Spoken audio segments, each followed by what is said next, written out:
Isaac and I discovered Helicon West in 2009 when we started school at Utah State.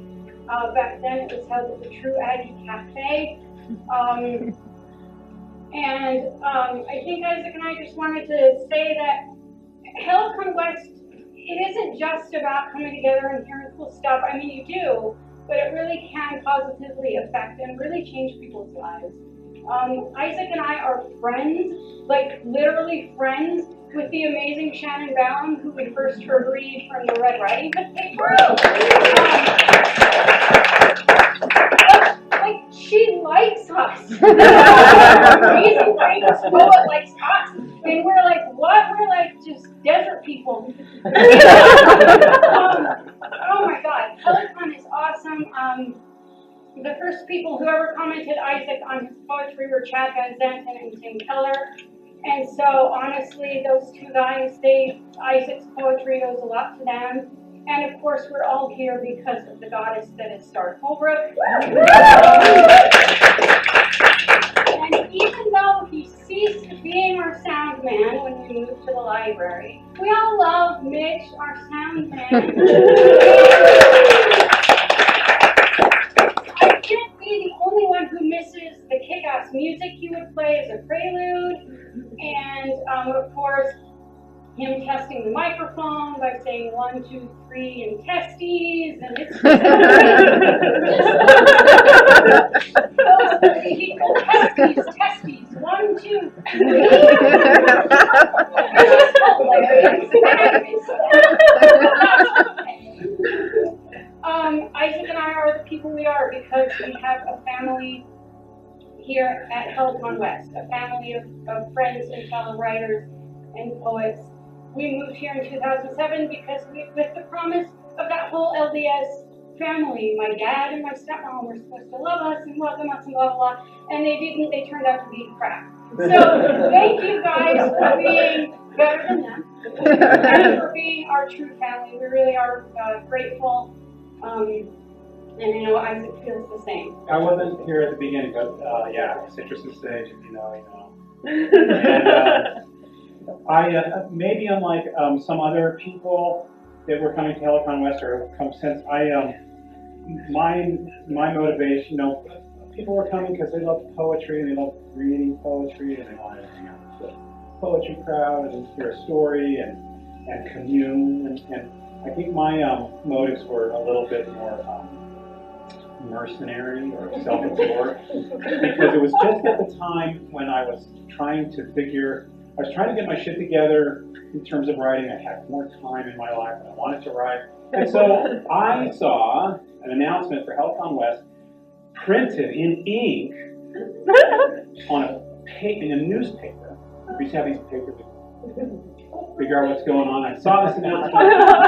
It's like in the movies, I got like a big marker and I shoved it and came and I started reading. But to have something like that, here's what's happening. Here's what's going on at Helicon West. In case you don't know. Yeah, you can come and hear a poem, you can come read a poem.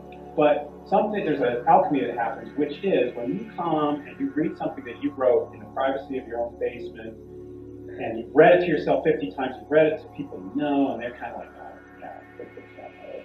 And you come in and you read to whatever, from 7 to 70 people who don't give a shit about you. They don't know you, they don't care what you're doing, they don't know what you're doing in your basement. You start getting this biofeedback. You get a laugh. Is there a sincere laugh and a courtesy laugh? You get silence. Is it riveted silence or is it bored silence? And you get people looking at you. Are they looking at you because they are enjoying it or do they want you to stamp? You know, you get this feedback and you begin, this is what happens, this is the alchemy. You begin to hear and process your own writing the way they hear it, the way they process it. And that helps you jump levels ahead. It helps you level up. It's hard to talk about how much Helicon has meant to us and influenced us. And for me, I was really lucky. I found Helicon really early on, my first semester at USU. And so many people have already talked about that community that Helicon brings, that community that Helicon fosters. But Helicon really gave me the confidence to call myself a writer. And provided me a space to try new things and to be heard. And always you can show up to Helicon and you'll be heard. And really, it's taught me to be a community member, and STAR's taught me to be a community member. I'm so proud that it has survived COVID. It's been about 10 years since I was here in Logan, and I just had the chance to come back now working at USU, and it's really good to be back and be here in person. And I've been in New Mexico, and I've been in Pittsburgh since, and I just want to echo what other people have said, that I've never found a community, especially a writing community, like I found here in Logan and like I found here on Helicon West. I think most people have said it all, but I think what makes Helicon such a special, uncensored open mic is really the people and the relationships that I've been able to build. And I think we all know that wouldn't be possible without Star and Mitch, so I think they're the true celebrities and sweethearts of Helicon West, and I'll forever be grateful to them and everything they've done for me and the friendships I've made from Helicon West, along with everything it encouraged me to do as a writer and an artist. It really just has made me feel part of something, and I'm just happy that those friendships continue today. So. I just have so many memories. Erin, I have never seen you read where you're irrepressible, where you didn't bring a smile to everybody's face in the room. It's awesome. Shannon, your stuff is so powerful. Brock, you just capture the audience every time you read. Chad, who made me come the first time, and let's see. It demonstrated to me, all of you, and in addition to Chad, that I've been working obsessively on a book for so long, I didn't realize you could actually write something else. You could write something different.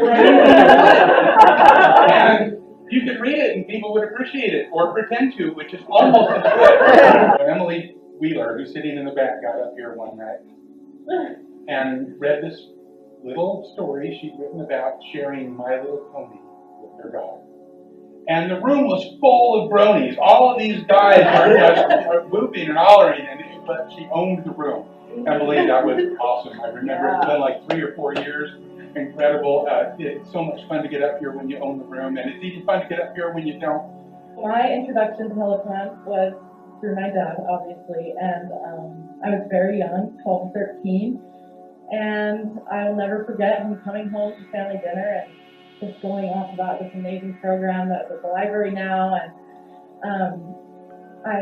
my family had always known that I wanted to be a writer. I wanted to be a writer since before I could talk. I was always writing stories and poetry, and so my dad offered that I could come. Helicon West was my first exposure to uncensored art. So it made a big impact on me, and I am not like, I remember the first time I came and my dad said, "This is going to be different for you." And I kind of sat and I was like blown away that people were laughing at such things, and it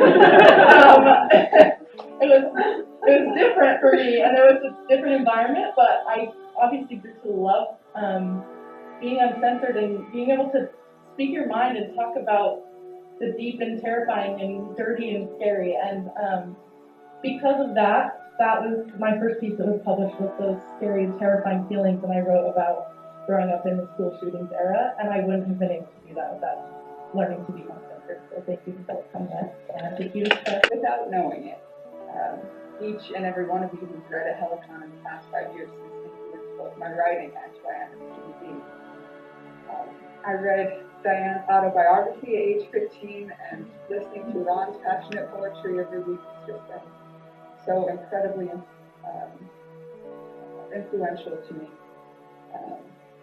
So thank you all for allowing me the honor of reading with you and taking part in this wonderful group that I hope to take part for years in the future.